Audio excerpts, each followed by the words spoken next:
Hello, Dandelion community. This is your host, Dion Stovall, and I am so glad to have you all join me today. It is a privilege and an honor to have you all to tune in and listen and get in the Know With Sto on the Dandelion Dialogue. Today, I have just an amazing leader in the community, Miss Taniki Cecily. Welcome. Thank you for having me. It is so good to see you. Yes. And it's so more good to have you in the studio with me today. Yes. And it's always better to be seen and not viewed. There you go. Seen and not viewed. There's the quote, people. Seen and not viewed. Well, we're going to get right into it, Taniki. The Dandelion community have sent comments and have shared their concerns about what is happening in our community. And today's topic is the fertilizer. The fertilizer. The fertilizer. Okay. You know my love of dandelions, right? Yes. Okay. Yes. So I'm always thinking about the life cycle of the dandelion. And you know, people think of the dandelion as a weed. They want to throw my dandelion out. They want to mow it over. How dare they? And so today we're going to talk about how the fertilizer is working. Come on now. Oh my goodness. Come on now. It's working. Yes. It is working. It's working. And I want us to talk about what is lacking in our community as it relates to social and emotional intelligence. But first, I need the people to know who you are and what Apple Seeds is and why Apple Seeds and, how did you, come to create it, because you are the CEO. Wow. Yes, you are. And the founder. Yes. And so Apple Seeds Incorporated, a non-for-profit community mental health provider in Shelby County. Come on now. Right? Mm-hmm. And it has grown, and there are programs that have expanded across the city. Yes. And it has evolved, and your mission remains unchanged. Right? Unchanged. With a focus on mental health. And you serve mothers, you serve pregnant women, you serve fathers, college students. Oh, keep going. All adults. Basically all adults. All adults in the Mid-South. Yes, and all across Tennessee. Okay. And moving forward. And some more states in the works. That's awesome. That shows the need for Apple Seeds. Yes. Well, tell us a little bit more. Tell us about who you are. Who are you? And then why Apple Seeds? Okay. Well, again, my name is Taniki. I am the youngest PK. I was brought up in the non-denominational church. My father pastored Morning Star Church for over 50 plus years. He is now deceased. It's been about 2 years. I miss him dearly. Yeah. And my mom, Annie Cecily, who is still alive and doing well for the most part, will be 84 in February, and doing well. So I had two great parents. I had a great upbringing, and I am the mother of two wonderful, amazing adults. Ashera, who is now 30, I can't believe it. She's a chemistry teacher. And Caleb, who's 23, and he's in grad school, figuring out life as well. And I must say, they have not given me a minute's worth of problems or troubles. Goodness. Now, I'm not saying they're perfect. Absolutely. But they have been great kids. And I'm the sister, I'm the friend, I'm the cousin, I'm the auntie, the godmother. I'm all of that. So I wear many hats. And I think what I'm most proud about is my relationship with my Heavenly Father. Yes. So I am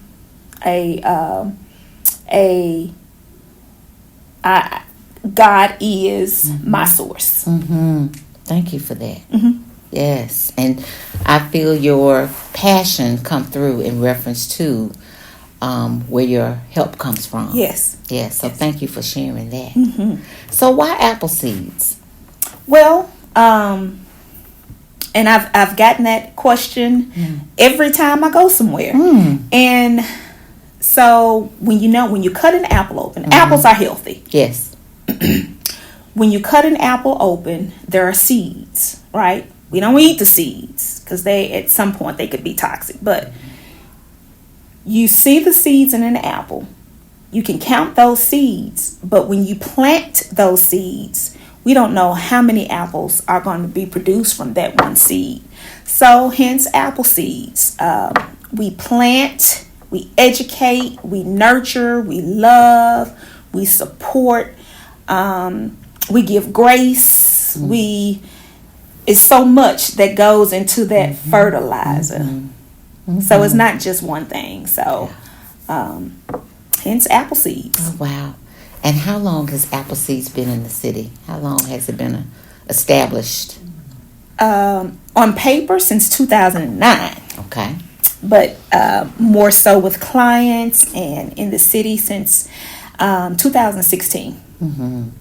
So what gave you the unction to start apple seeds? Like, what was the need that you saw fit to birth such a relevant business? Well, there are many. I can't say it's just one thing. I'm learning in life. There's not one purpose. There are many purposes or reasons. And I think people kind of get sidetracked trying to figure out the one thing that's purposeful to them. And they miss it all when there are many things. So I'm going to say what first led me to this, I became a teen mom, but a young adult teen mom. My first year in college, I stepped out, became pregnant, and hence my oldest daughter was born. And I had a lot of great supports. But I knew what it felt like as a young mom. So there's a lot of things that I had to overcome as well. But I'm grateful that I had a lot of supports around. Then in another phase of life, I worked for the Department of Children's Services. So I had caseloads full of moms, single moms, teenage moms who were now in custody because of the neglect or abuse to them by an adult parent or caretaker. So that led to more needs. I could relate from being an emotional stance what a young mom would go through. And I experienced firsthand a lot of the poverty and the just the social determinants of health and the needs of in our community during that time of me working with the children with the Department of Children's Services. So there have been several things that have led me. It's not one particular thing, but everything has worked out. And the experiences I've had have all been a part of apple seeds. Thank you for sharing that. So when you think now from when you first started to where you are now, and you think about all of the families that have gone through apple seeds, what is something that stands out that you feel like the community needs to be aware of? Wow, that's a loaded question. That's heavy. It's loaded. And to be honest, I don't think it's one answer. But if I would have to choose, I would say the home environment. Okay. And when I say home environment, when I consider home, it's a place of refuge, a place to be refueled, a place of love, a place of constructive feedbacks. I believe our homes are lacking in that. And that's due mostly because us adults have not tapped in to who we really are and to what's really going on here. So that is as you're telling me about my question being heavy and loaded, that answer was loaded too. So what I hear you saying is that we as adults have not looked inward, number one. So we're not self-aware, as we're talking about social emotional intelligence. And hence, that's one of the reasons why we can't support our young people, because we have not healed, or we have not acknowledged, unaware of where we are mentally. Yes. And believe it or not, our where we are emotionally determines every decision we make. Give me a little more on that. So, you get up in the morning, am I going to eat, this is very simple, a bowl of cereal, or am I going to fix breakfast like bacon and eggs? That's very simple, how healthy or you're trying to be or want to become. That's just a simple scenario. To take it a little further, I would say, is this the right relationship or not to be in?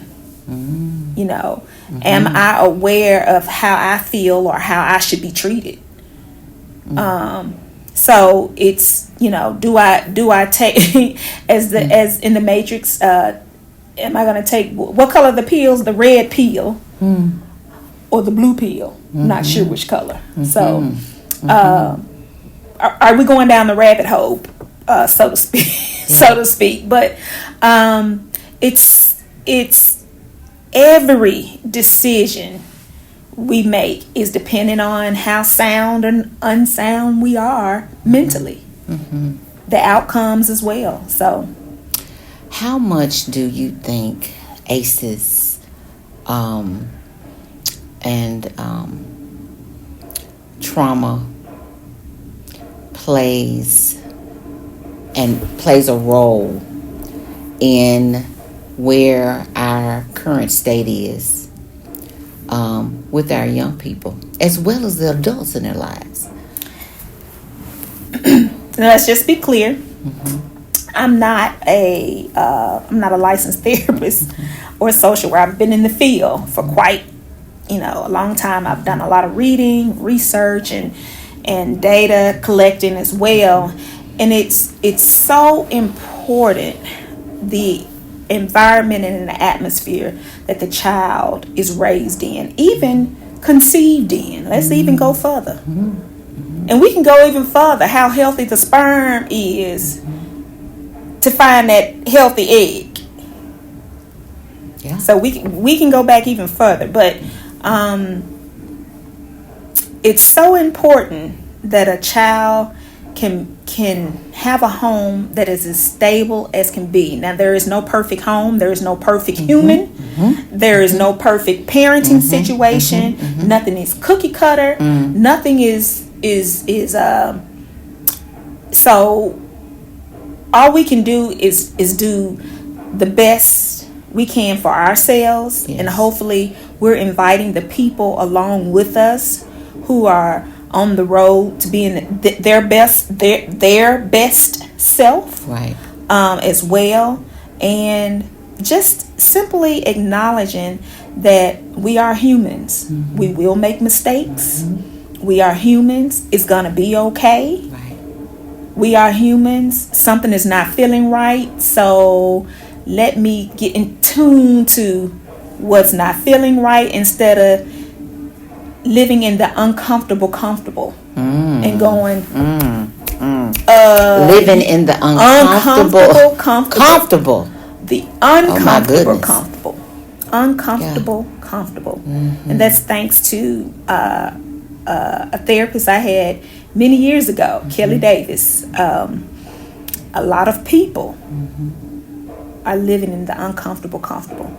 Knowing something may not be right, but that's just how they've always done it. Absolutely. And that's familiar to them. And to do something different, you have to come out of your comfort zone. You have to change the way you think. Absolutely. Retraining the brain. Yes. Dandelion community. And it's ongoing. And it's a day. It's a moment by moment. It is. Decision. You don't arrive. No, you don't. And it's a practice. Yes. Is what I've learned and discovered, with my own struggles that I've had, whether it be anxiety or depression. That's right. That you have to practice. You have to make a determination. Yes. That you want to think differently. Yes, that's right. So what do you do, Taniki, to, manage your emotions? How do you stay socially emotionally intelligent, especially in the work that you're in, day in and day out, supporting families, and you have a team. Yes, I do. You're not alone. I'm not alone. Thank God. You thank have God team for of people. a great team. Yes. And I'm sure that, with everything that we see that's happening in our community, you're always getting phone calls and people wanting help, organizations wanting assistance in that space of helping children who struggle with social skills, knowing how to manage their emotions and having self-control. But let's go back to you. Okay. What do you do to stay out the, keep your keep your grass to keep my hair from spinning around? What do you do? Yeah. You know what? I do several things, and not always in this order, and it's not always easy. It's not always sometimes I'm not always focused, but what I have committed to doing is every morning, let me say most mornings, I'm going to say 90% of the time that I spend quiet time. And that's what I consider my meditation time. Yes. And that doesn't have to look like total silence or sometimes it's music. It's soothing sounds. Sometimes it's affirmations. Sometimes a lot of times it's listening to a different perspective of how to do life.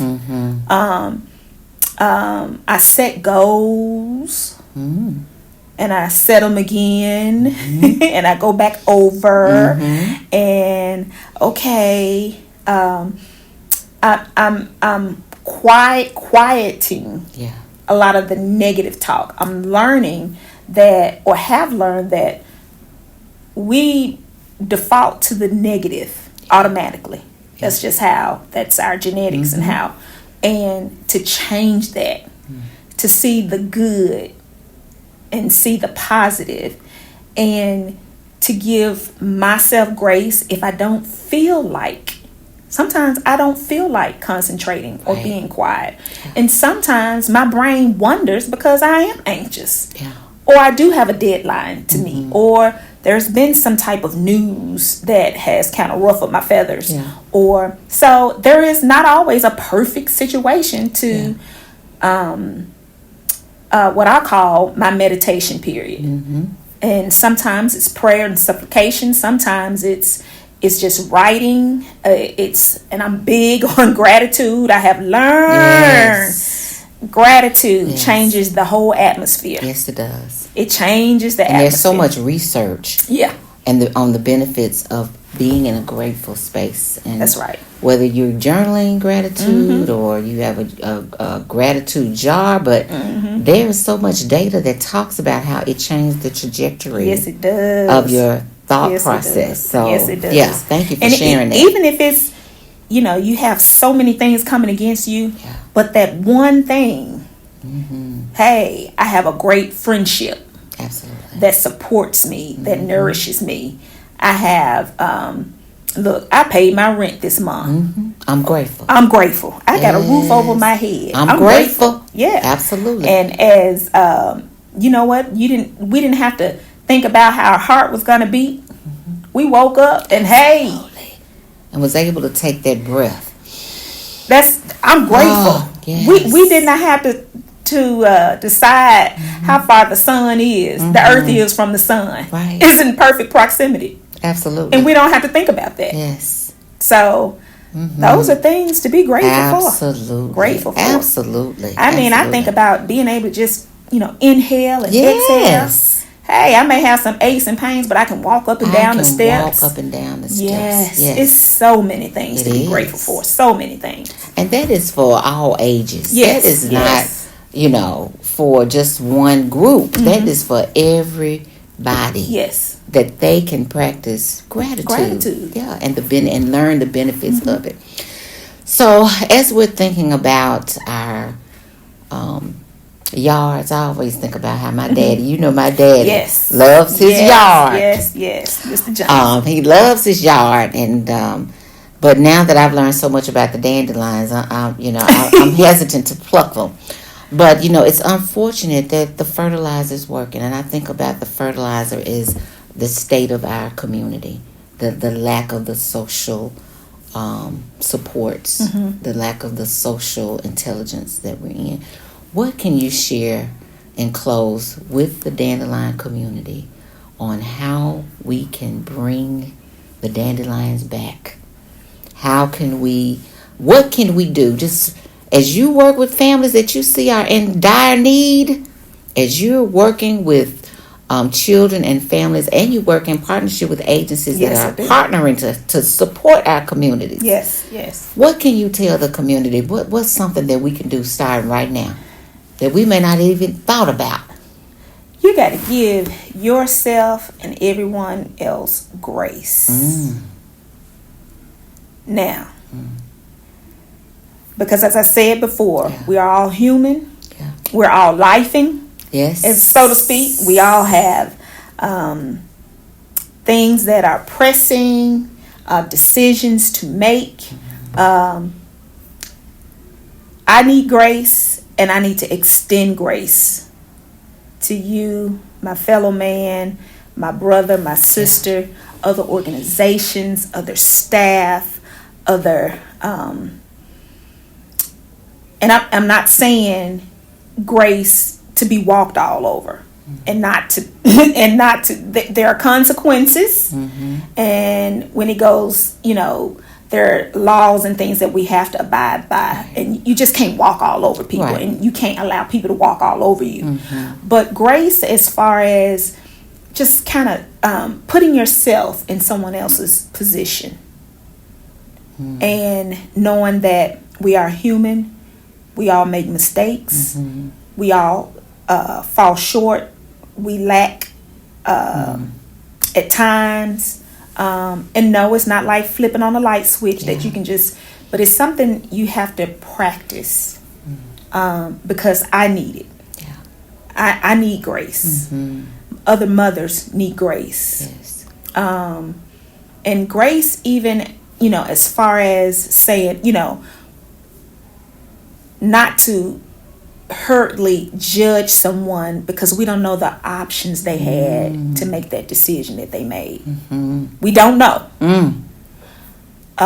Let's pause there, because I think that's a space where many of us, we dwell. We think we know. We make an assumption. We immediately judge. We immediately assume and judge, do. and based on our own stuff. Absolutely. So grace. Grace will render growth. Yes. Grace will render growth. Yes, that's good. Well, Dandelion Community, there you have it. Tanika Cecily, CEO of Apple Seeds. Tell us where we can find you. Tell us how we can connect with you.